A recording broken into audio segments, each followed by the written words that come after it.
Hello everyone. क्या आपने कभी सोचा है कि आपका पढ़ने में मन नहीं करता?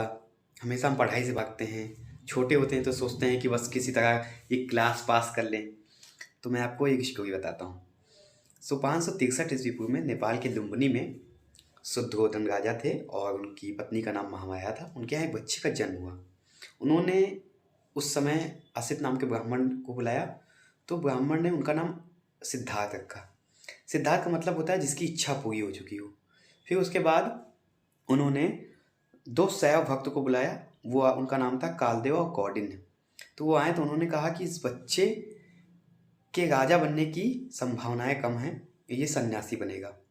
उसके बाद धीरे धीरे वो बच्चा बड़ा हुआ और 29 वर्ष की उम्र में उन्होंने घर छोड़ दिया। 35 वर्ष की उम्र में बैसाख पूर्णिमा के दिन निरंजना नदी के किनारे पर पेड़ के नीचे उनको ज्ञान की प्राप्ति हुई।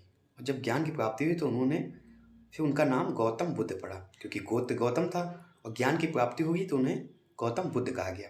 बुद्ध ने कहा बुद्धम शरणम गच्छामि। मतलब ये शब्द आया कहाँ से?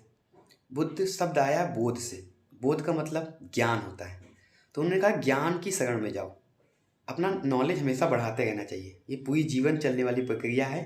और मैं आपको एक रियल स्टोरी बताता हूँ। अभी जल्दी मैं भैया के यहाँ गया था तो उनके यहाँ कुछ लाइट ख़राब हो गई थी। तो कमरे में स्वामी विवेकानंद जी की फ़ोटो लगी थी। तो इलेक्ट्रीशियन आया तो उसने कहा कि भाई ये साईं बाबा की फ़ोटो हटा लो। तो मतलब शिक्षा इसीलिए ज़रूरी है। कम से कम आपको पहचानना तो आना चाहिए कि कौन बुद्ध हैं, कौन साईं बाबा हैं और कौन विवेकानंद हैं, है ना। इसीलिए शिक्षा का महत्व बहुत ज़रूरी है। पढ़ते रहना चाहिए, सीखते रहना चाहिए, वरना हम अपनी बेइज्जती खुद करवा लेंगे। Bye bye.